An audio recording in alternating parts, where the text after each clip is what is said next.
Sarah sits cross-legged on her attic bed, hair still dripping in slow, deliberate trails down her back, over her shoulders, and across the duvet like ink bleeding through paper. Fairy lights are tangled in the wet strands, some blinking out, others flaring brighter, casting shifting constellations across the sage-green walls. A white towel is draped loosely around her shoulders. Droplets bead on her collarbone, slide down the curve of her sternum, and vanish beneath the terry cloth like secrets slipping into a diary.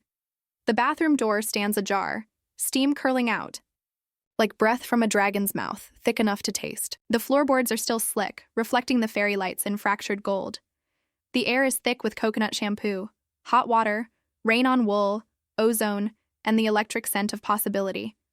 Her voice is low, husky, still warm from the shower, and humming with the echo of rain, the knock, the way his eyes traced every droplet like it was a sentence he hadn't finished reading, the hush of a house that forgot the world outside existed, and the weight of a night that refused to end.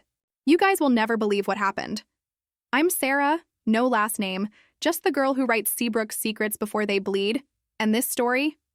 It's happening right now, 1:03 a.m. on my 18th birthday, and I'm telling it while the mirror is still fogged, the floor is still wet, the towel is barely holding on.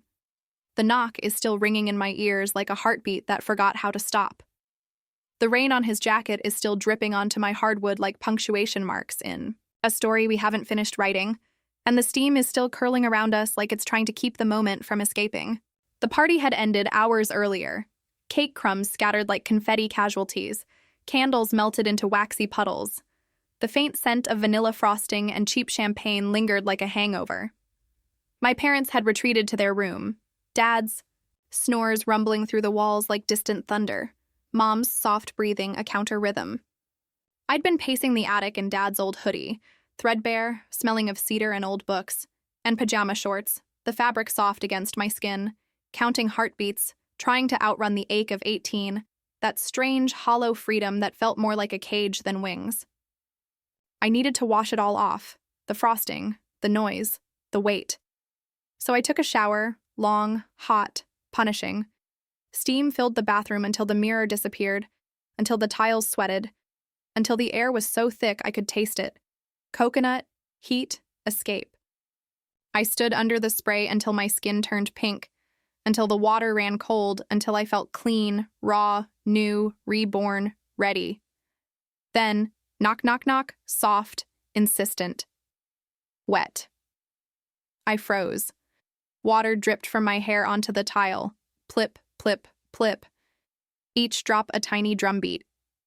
Who the hell? Another knock. Louder, urgent, closer. Hey guys, I whispered to the camera, voice barely audible. Spicy portion incoming, hit subscribe. I grabbed a towel, white, too small, still warm from the radiator, wrapped it tight, and padded to the hallway. The floor was cold. My pulse was not. It thundered in my ears, louder than the rain outside, louder than the shower had been. I peeked through the peephole. Harlan stood there, soaked, rain on his jacket, streaming down in rivulets that caught the porch light like liquid mercury. Salt and pepper hair dripping, strands clinging to his forehead like ink on wet paper. Gray eyes stormed deep. Half smile. A single droplet hung from his lashes like a tear he hadn't earned. His flannel clung to his shoulders, outlining every line of muscle I'd never allowed myself to notice. His boots left dark prints on the mat. I opened the door, just a crack. Steam rushed out. Cold air rushed in. The contrast made me shiver, or maybe it was him. The towel slipped an inch. I didn't fix it. Did I catch you at a bad time? He asked. I laughed, soft, breathless, a little broken. You have no idea. The tension coiled, tight, electric, every droplet on his lashes, every bead of water on my skin, every breath that fogged between us. It was torture. Beautiful, exquisite torture. He stepped closer. One step, then another. The space between us shrank to inches. I could see the rain on his jacket, the faint scar on his jaw, the pulse in his throat. Faster now. His hand twitched, like he wanted to touch. Didn't yet. I stepped forward, slow, asking, until we were chest to chest. Our bodies almost touched. I could feel the heat radiating from his skin, cutting through the cold like a blade. My breath hitched, his eyes dropped to my mouth, lingering, hungry.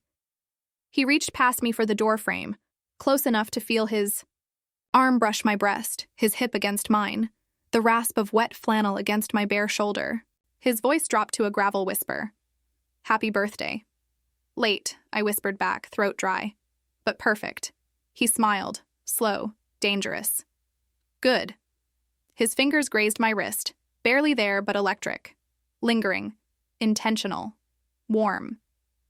"Calloused, cold's bold," he said. "Dangerous," I corrected. His thumb traced my pulse, slow, deliberate, counting heartbeats. I like danger. Silence, the kind that breathes, the kind that begs. I tilted my head.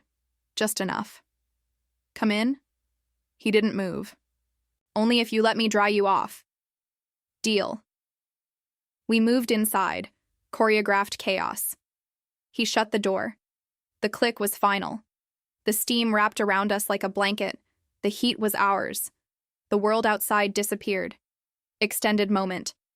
We lingered, hours. Talking in murmurs between breaths, between almost kisses, between the slow slide of a towel. About the porch he built to catch sunrises. About the wife who taught him to see light in shadows. About the story I keep hidden under the bed. Want. About the way silence can be louder than thunder, and how some nights feel like pauses between heartbeats. Every confession pulled us closer. Every laugh sealed it. I traced the scar on his wrist. Old, from a saw blade. He traced the water on my shoulder, slow, reverent, following the path of a droplet with his thumb, then his lips. "You're a mess," he said. "Your kind of mess," I replied. He smiled. "Good." We played a game, truth for truth. He admitted he'd driven past 3 times before knocking. I admitted I'd left the bathroom door open on purpose. He admitted he still sets 2 cups out every morning. I admitted I'd started writing The Rain because it reminded me of his eyes in the moonlight. We drank tea. Chamomile, no sugar, brewed in the same pot I used for paint water. We laughed until our sides hurt. We sat hip to hip, then chest to chest, then closer, until the towel was the only thing between us, and even that was slipping.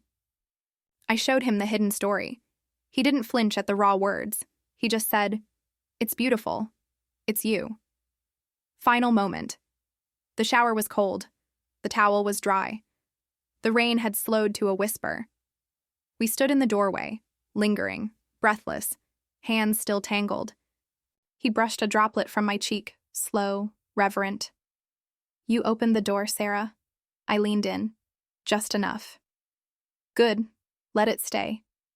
Sarah winks at the camera, fairy lights blazing, the towel on the floor, the rain still dripping from his jacket, the steam finally fading, the night stretching on like an unwritten page. And that's how a knock after the shower became everything. Seabrook's got a way of making nights spark, doesn't it? Like subscribe, ring the bell. Just turned 18, just got steamed.